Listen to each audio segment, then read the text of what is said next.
और वीरान हवेली की है, जो गांव से दूर एक सुनसान पहाड़ी पर स्थित थी। यह हवेली वर्षों से बंद पड़ी थी और लोग उस जगह से दूर रहते थे क्योंकि वहां कुछ अजीब घटनाएं घटती थीं। कहते हैं कि हवेली के अंदर कुछ बुरी आत्माएं वास करती थीं। एक दिन गांव के कुछ युवक हवेली की ओर मुड़े, ये तय करके कि वे उस हवेली का रहस्य जानेंगे।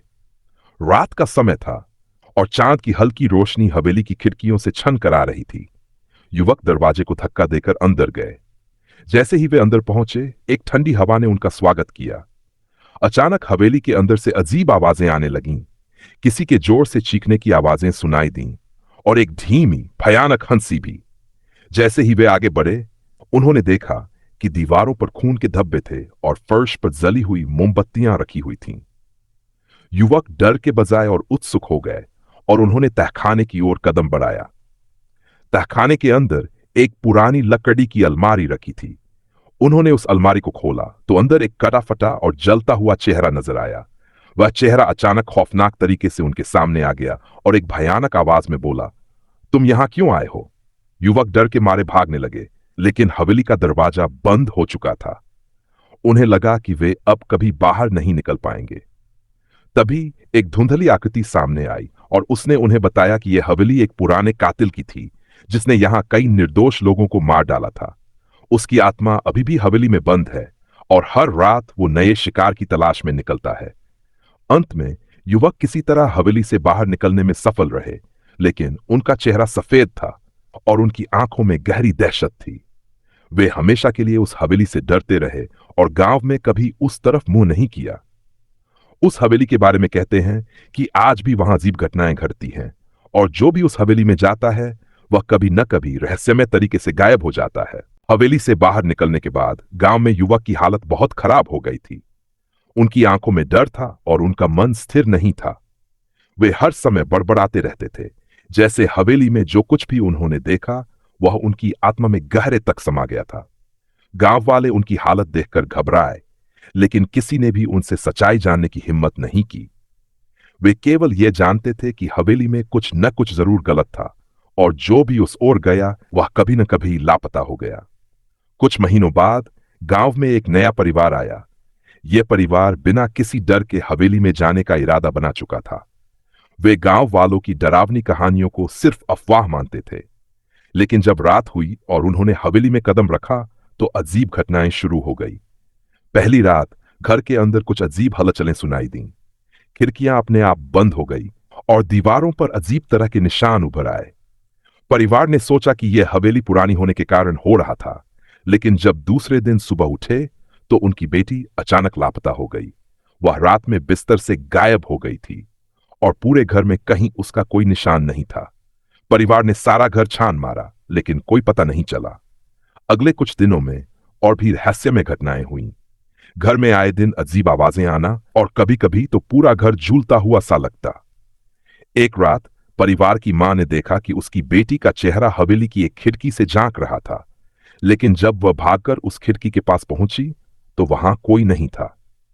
एक रात परिवार के सभी सदस्य घबराए हुए हवेली छोड़ने का निर्णय लेते हैं, लेकिन जैसे ही वे बाहर जाने के लिए दरवाजे तक पहुंचे, उन्हें महसूस हुआ कि हवेली ने उन्हें अंदर ही बंद कर लिया था। दरवाजा खुद ब खुद बंद हो गया और बाहर निकलने का कोई रास्ता नहीं बचा। उसी रात हवेली की दीवारों से अजीब और भयावह आवाजें आने लगीं और एक धुंधली आकृति हर कमरे में दौड़ने लगी। वह आकृति वही कातिल थी जिसने पहले इन हवेली में कई लोगों की हत्या की थी। अब उसकी आत्मा पूरी हवेली में भटक रही थी और किसी को भी वहां से जाने नहीं देती थी। कुछ घंटों बाद गांव में जब कुछ लोग उन परिवार को खोजने पहुंचे तो वे हवेली के अंदर बिल्कुल चुप थे, जैसे उनकी आत्माएं कहीं खो गई थीं। गांव के बुजुर्गों ने फिर से वही बातें कहना शुरू कर दी कि हवेली में कुछ बुरी शक्तियां हैं जो कभी नहीं छोड़ती। धीरे धीरे गांव वाले हवेली के पास जाने से डरने लगे और वह जगह फिर से वीरान हो गई। कहते हैं कि अब भी वहां एक अंधेरी रात में किसी की चीखें और कातर आवाजें सुनाई देती हैं, जो ये साबित करती हैं कि हवेली के रहस्यों को कोई नहीं समझ सकता और यह कभी किसी को भी अपने अंदर समाहित कर सकती है। वक्त बीतता गया, लेकिन हवेली के आसपास की खामोशी में कभी भी कोई न कोई अजीब घटना घटित होती रहती थी। गांव के लोग अब भी हवेली के पास जाने से डरते थे और उस ओर मुंह करने की सोचते भी नहीं थे। हालांकि कुछ सालों बाद एक और परिवार गांव में आकर बसने लगा। यह परिवार एक छोटी सी महिला और उसके बेटे का था। वे गांव की पुरानी कहानियों को सुनकर थोड़े संकोच में थे, लेकिन हिम्मत करके उन्होंने हवेली के पास घर बनाने का निर्णय लिया, सोचते हुए कि यह सिर्फ अफवाहें हैं और कुछ नहीं। कुछ ही दिन बाद उस परिवार का बेटा, जिसका नाम राहुल था, कुछ अजीब महसूस करने लगा। एक रात वह बिस्तर पर लेटा था और उसे बाहर हवेली से आने वाली आवाजें सुनाई दीं। पहले तो उसने ध्यान नहीं दिया, लेकिन रात के तीसरे पहर उसे महसूस हुआ कि कोई उसके कमरे के अंदर आ रहा था। वह कांपते हुए उठा और देखा कि कमरे के कोने में एक धुंधली आकृति खड़ी थी। वह आकृति धीरे धीरे उसकी ओर बढ़ने लगी। राहुल डर के मारे चीखने की कोशिश करता है, लेकिन उसकी आवाज जैसे गले में फंसी रहती है। आकृति पास आती है और एक बुरी घबराई हुई आवाज में कहती है, तुम भी हमारे साथ आओगे, जैसे वे लोग आए थे। राहुल घबराहट के मारे कमरे से बाहर भागता है और पूरी रात घर में बत्तियां जलाए रखता है। अगले दिन उसने अपनी मां को यह सब बताया, लेकिन उसकी मां ने इसे एक बुरा सपना समझकर नजरअंदाज कर दिया। लेकिन राहुल की हालत दिन ब दिन बिगड़ने लगी। वह डर के मारे सो नहीं पाता था और हवेली के बारे में अक्सर बड़बड़ाने लगता था। एक दिन राहुल गायब हो जाता है। उसका कोई पता नहीं चलता। गांव वाले फिर से आशंकित हो जाते हैं और हवेली की ओर कदम बढ़ाते हैं। लेकिन जैसे ही वे हवेली के पास पहुंचते हैं, उन्हें लगता है कि कोई अज्ञात शक्ति उन्हें रोक रही है। किसी भी तरह से हवेली में प्रवेश नहीं कर पाते। इसके बाद गांव के बुजुर्गों ने यह सलाह दी कि हवेली को फिर से कभी न खोले, क्योंकि यह कोई सामान्य जगह नहीं थी। कई सालों तक यह कहानी गांव में सुनी जाती रही और लोग हवेली के पास जाने से दूर रहते थे। कहते हैं हवेली में अब भी हर रात किसी की हलचल और उन लोगों की आत्माएं घूमती हैं जो कभी यहां आए थे और फिर से कभी बाहर नहीं निकले। वहां के आसपास रहने वाले लोग अब भी हवेली से आने वाली अजीब सी आवाजें सुनते हैं। कुछ लोग कहते हैं कि हवेली में एक गहरी अंधेरी गुफा है, जिसमें उस कातिल की आत्मा अभी भी कैद है और वह हर रात नए शिकार की तलाश में निकलती है। कोई नहीं जानता कि उस हवेली में क्या छुपा है, लेकिन एक बात साफ है, हवेली के रहस्यों को कोई नहीं सुलझा सकता। गांव में फिर से कई सालों तक हवेली के बारे में कोई बात नहीं हुई। लोग अपने जीवन में व्यस्त हो गए, लेकिन हवेली की कहानियां हमेशा उनके साथ थीं।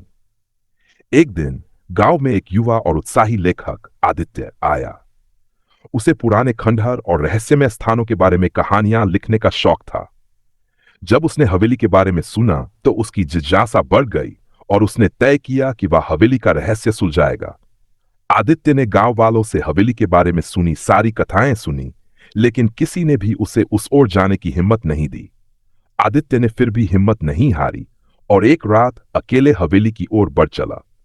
हवेली के पास पहुंचते ही उसे महसूस हुआ कि कोई उसकी ओर देख रहा है, लेकिन जब उसने पीछे मुड़कर देखा तो वहां कुछ भी नहीं था। हवेली में घुसते ही एक ठंडी हवा का झोंका उसे महसूस हुआ, जैसे हवेली उसे अपने अंदर खींचने की कोशिश कर रही हो। वह धीरे धीरे अंदर गया और जैसे ही उसने पहली बार अंदर का दृश्य देखा, उसका दिल तेजी से धड़कने लगा। दीवारों पर उकेरी गई डरावनी तस्वीरें, जली हुई मोमबत्तियां और फर्श पर खून के धब्बे, सब कुछ वही था जो गांव वालों ने बताया था। आदित्य ने हवेली की हर मंजिल पर जाकर उसे समझने की कोशिश की। तभी उसे तहखाने का दरवाजा दिखाई दिया। वह धीरे धीरे तहखाने की ओर बढ़ा और जैसे ही उसने दरवाजा खोला, वह गहरी अंधेरी गुफा में पहुंच गया। तहखाने में जाने से पहले उसे एक विचित्र एहसास हुआ, जैसे किसी की निगाहें उस पर हों, लेकिन उसने डर को नकारते हुए अंदर कदम रखा।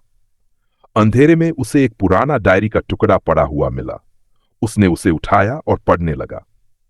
डायरी में हवेली के पुराने मालिक, उस कातिल के बारे में सब कुछ लिखा था। वह कातिल एक समय में गांव का ही निवासी था, जो पहले एक अच्छे इंसान के रूप में जाना जाता था। लेकिन एक दिन उसकी आत्मा में बुरी शक्ति घुस गई और उसने हवेली में कई निर्दोष लोगों की हत्या करना शुरू कर दिया। उसकी आत्मा अब हवेली के अंदर कैद थी और जो भी वहां आता उसे वह अपनी गिरफ्त में ले लेता था। आदित्य ने पढ़ा कि कातिल की आत्मा केवल उस व्यक्ति को पकड़ती थी जो बिना समझे या डर के हवेली में आता था।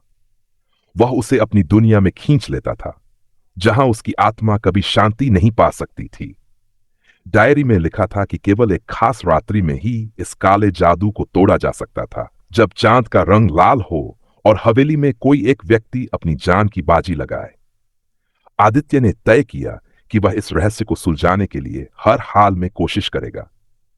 रात का समय था और चांद की हल्की रोशनी ने हवेली को और भी भयावह बना दिया।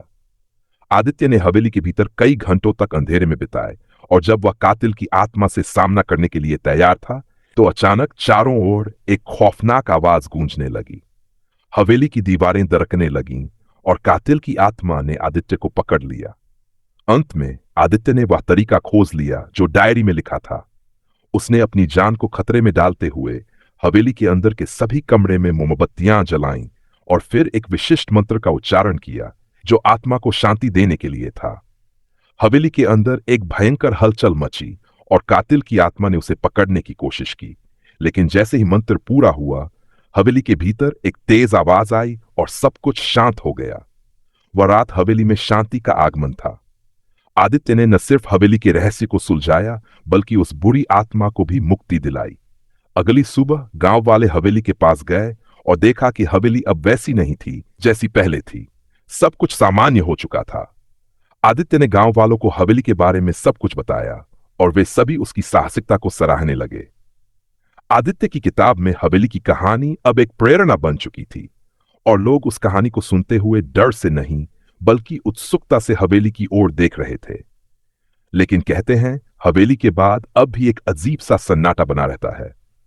कभी कभी चांद की रातों में दूर से हल्की सी आवाज आती है, जैसे हवेली खुद अपनी पुरानी कहानी दोहरा रही हो।